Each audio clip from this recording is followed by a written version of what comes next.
માનનીય એચએમ સાહેબ અને ડીજી સાહેબના ગુજરાતભરમાં જે કાયદા વ્યવસ્થા જળવાઈ રહે અને ગુંડા તત્વો ઉપર કંટ્રોલ કરવા માટે એક દરેક જિલ્લા અને દરેક કમિશનરે ટાસ્ક આપ્યું છે કે 100 કલાકોમાં જેટલા બી એવા ન્યુસન્સ લોકો છે એની યાદી તૈયાર કરવાની છે અને એના વિરુદ્ધ અલગ અલગ પ્રકારના પોલીસ દ્વારા અને બીજા એજન્સી દ્વારા એક્શન લેવાનું છે।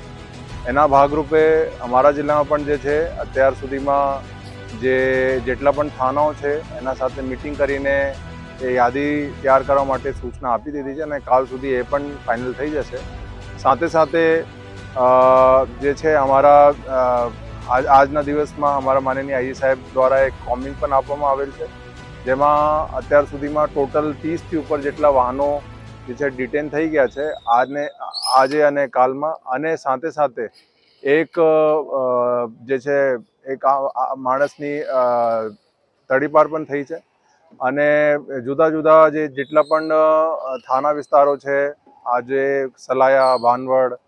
પછી દ્વારકા, અહીંયા બધા અત્યારે નાઇટ કોમ્બિંગ અને પેટ્રોલિંગ ચાલુ છે અને આવતા દિવસોમાં જેટલા પણ એવા આરોપીઓ છે એના વિરુદ્ધ જુદા જુદા કાર્યવાહી કરવામાં આવશે।